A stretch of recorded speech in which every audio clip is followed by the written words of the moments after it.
تیری قربانی مقبول نہیں ہے، لا لبیک لا سعدیک ہے، ہر عمرہ کرنے والے تیرا ہر عمرہ قبول نہیں ہے، تیری عبادت اور ریاضت قبول نہیں ہے۔ اس سے بڑی محرومی اور بدبختی اور کیا ہوگا؟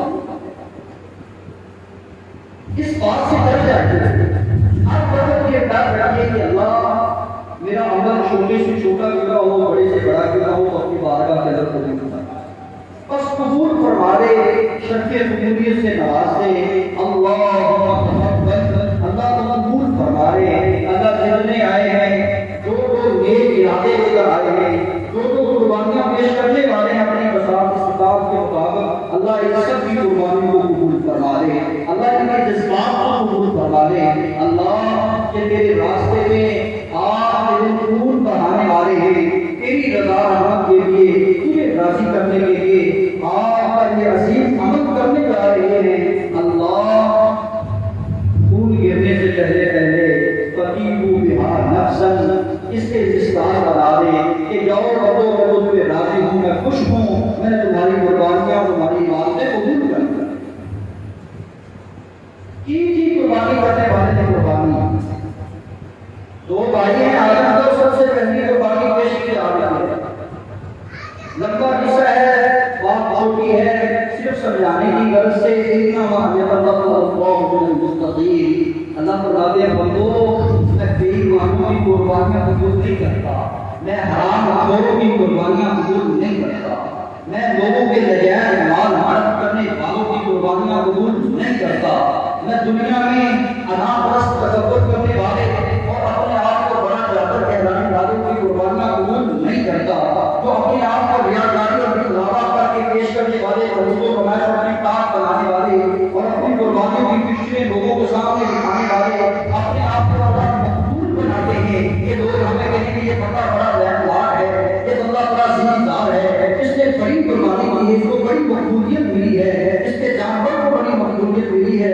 اللہ کے ہاں یہ یار قبولیت کا نہیں ہے، اللہ کے ہاں یہ یار قبولیت کا ہے تو صرف اللہ کا خوف، اللہ کا ڈر ہے۔ انما یتقبل اللہ، اور لوگوں میں قربانیاں صرف قبول کرتا ہوں تو ان کی کرتا ہوں جو متقین ہیں، جو مجھ سے ڈرنے والے ہیں، جو دل میں میرا ڈر رکھنے والے ہیں، جن کے دل میں خوف خدا ہے، جو مجھ سے ڈرتے ہیں، کسی اور سے نہیں ڈرتے، تو صرف مجھ سے ہی ڈرتے ہیں، کسی اور سے نہیں ڈرتے، تقویٰ اختیار کرتے ہیں، میں اپنی قربانیاں قبول کرتا ہوں۔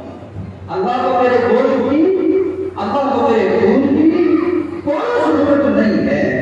اللہ کے ہاں یہ چیز جاتی ہے، میرا اور آپ کا اخلاص اور تقویٰ ہے۔ اللہ کی تقویٰ کی دولت سے مالا مال فرمائے۔ قربانی کا پہلا درس تقویٰ کا درس ہے۔ دنیا میں جانے والا جا رہا ہے اور اپنی جان پیش کر کے جا رہا ہے، مجھے اور آپ کو درس دے کے جا رہا ہے۔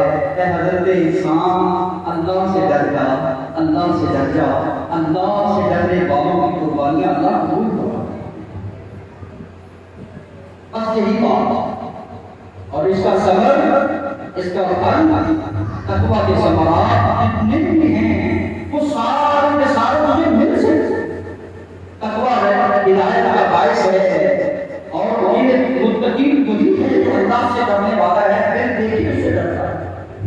ہر وقت خوف آتا ہے تو اپنے رب کا، نماز پڑھتا ہے، رزق خرچ کرتا ہے، اور روزے قیامت پہ یقین رکھتا ہے، پہلے رسولوں پر اور اپنے رسول کو آخری رسول جانتا ہے۔ یہی تو متقین ہے۔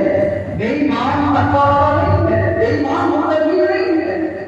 تو رب سے نہ ڈرے وہ متقین نہیں ہے، تو یوم آخرت کے ایمان نہ رکھے وہ متقین نہیں ہے۔ متقین کی وہ ہے جو اللہ سے ڈرنے والا ہے اور نماز پڑھنے والا ہے اور رزق خرچ کرنے والا ہے اور یوم آخرت پر ایمان رکھنے والا ہے۔ یہی تو وہ لوگ ہیں جو ہدایت یافتہ ہیں، یہی تو وہ لوگ ہیں جو کامیاب ہیں۔ آج کامیاب ہو گئے تو فقیروں کے ہاتھ نقصان، آج خوشخبریاں ان لوگوں کے لیے ہیں جو متقین ہیں۔ میری دعا ہے کہ اللہ ہم سب کو متقین کی سب میں شامل فرمائے۔ اللہ اپنا ڈر نصیب۔ دنیا میں بڑی حدودوں کی حدود ہے بھائی، دنیا کے بڑے قوانین ہیں، دنیا کا قانون ہے، اور حکومت اور گورنمنٹ کا قانون ہے۔ اشارہ خلاص کرے گا اشارہ تراش کرے تو اشارہ تراش کرنے والے کی جو کیفیت اس وقت ہوتی ہے نا، اس نے حروف توڑی ہوتی ہے، وہ دیکھنے والی بات ہے، اس کے پسینے چھوٹ گئے ہوتے ہیں، کہیں سے کوئی ایونٹ کرنے والے میرا چلان نہ کر دے، حضرات یہی تقویٰ ہے، یہی عنایت ہے، تو صرف رب العالمین کا نام ہے، یہی خوف ہے، رب العالمین کا خوف ہے، دنیا میں رہنے والوں اللہ سے ڈر جاؤ بس، اللہ سے ڈرنے والے، اللہ کا خوف کھانے والے اور بغاوت سے باز رہنے والے، تقویٰ اور پرہیزگاری کو اختیار کرنے والے اتنے مقبول ہیں کہ اللہ ان کے چھوٹے سے چھوٹے عمل کو بھی رہے گا اور بیکار نہیں کرتا۔ میری مال کی عرض و سما سے دعا ہے، اے اللہ ہم سب کو تقویٰ کی دولت سے مالا مال فرما۔ اللہ جس طرح ہم آج قربانیاں پیش کرنے جا رہے ہیں، اللہ اسی طرح اپنی انا، اپنے غرور، اپنے تکبر کو مٹانے کی توفیق عطا فرما۔ جس طرح آج جانور کے گلے پہ چھری چلے گی، اللہ اسی طرح اپنی انا، اپنے غرور پر بھی چھری چلانے کی توفیق عطا فرما۔ اللہ صبر کے دامن کو ساتھ ساتھ رکھنے کی توفیق عطا فرما۔